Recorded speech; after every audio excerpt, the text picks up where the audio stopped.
Welcome to RR Telugu podcast. మొన్న హైడ్రా మీద video చేసిన తర్వాత చాలామంది అయితే మా దామగుండం పైన కూడా వీడియో చేయండి, ఆ ఇష్యూని అందరికి తెలిసేలా చేయండి అని అయితే డిఎం చేశారు. సో అందుకని దామగుండం మీద అయితే నేను రీసెర్చ్ చేస్తే నాకు తెలిసిన విషయాలన్నింటినీ కలిపి ఒక వీడియో లాగైతే చేస్తున్నాను. ఫస్ట్ ఆఫ్ ఆల్ అసలు దామగుండం ఇష్యూ ఏంటి అంటే, మన కాంగ్రెస్ గవర్నమెంట్ మరియు నేవీ వాళ్ళు కలిసి దామగుండం ఫారెస్ట్లో ఒక రాడార్ ప్రాజెక్ట్ని అయితే ఎస్టాబ్లిష్ చేయడానికి ప్రయత్నం చేస్తున్నారు. సో అది కనుక అక్కడ పెట్టినట్టయితే దాదాపు 12 లక్షల చెట్లను కొట్టేయాల్సి ఉంటుంది. 12 లక్షల చెట్లను కొట్టేస్తే మన ఎన్విరాన్మెంట్కి చాలా ఎఫెక్ట్ అయితే ఉంటుంది. అంతేకాకుండా అడవి చుట్టుపక్కల ఉన్న ఎన్నో ఫ్యామిలీస్, ఎన్నో చిన్న చిన్న ఊర్ల వాళ్ళందరికీ కూడా లైవ్లీహుడ్ ఇబ్బంది అవుతుంది.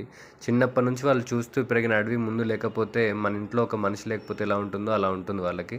సో ఆ బాధను అయితే మనం అర్థం చేసుకోవాలి. అంతేకాకుండా ఎన్నో ఫ్లడ్స్ నుంచి కానీ, డిఫరెంట్ న్యాచురల్ డిజాస్టర్స్ నుంచి కానీ కాపాడడానికి మనకు అడవులు పనికొస్తాయి. అలాంటి అడవుల్ని, అన్ని లక్షల చెట్లని కొట్టేస్తే అది ఖచ్చితంగా నేచర్ అనేది మన పైన ఫ్యూచర్లో ఎఫెక్ట్ అయితే చూపిస్తుంది.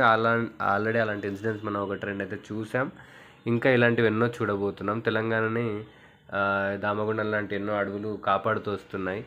అలాంటి అడవులను కొట్టేస్తే రేపు పొద్దున మనకి దానివల్ల చాలా ఎఫెక్ట్ అయితే ఉంటుంది. అంతేకాకుండా జంతువులకు ఒక ప్లేస్ అనేది అడవి. మన సిటీలో ఎక్కడ వాటిని తిరగనివ్వము, ఉండనివ్వము. కాబట్టి అవి అడవిలో బతుకుతూ అవి అలానే ఉంటాయి.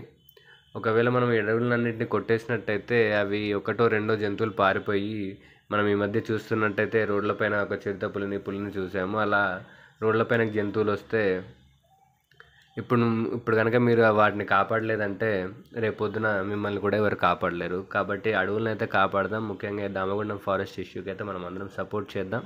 నేను ఒక్కరిని ఏమీ చేయలేకపోవచ్చు, కానీ మనం అందరం కలిసి ఏదైనా చేయొచ్చు. మీ వంతు ప్రయత్నం మీరు చేయండి. ఒక షేర్ చేయండి, లేదా ఒక ట్వీట్ చేయండి, లేదా ఒక స్టేటస్లో పెట్టండి. So save Damagundam forest and please support Damagundam forest issue. And అలాగే చాలామంది అయితే లేటెస్ట్ జాబ్స్ గురించి, ఐటీ జాబ్స్ కాకుండా నాన్ ఐటీ జాబ్స్ గురించి, నార్మల్గా చేసుకునే జాబ్స్ గురించి అయితే మాకు ఇన్ఫర్మేషన్ ఇవ్వండి అని అయితే అడుగుతున్నారు.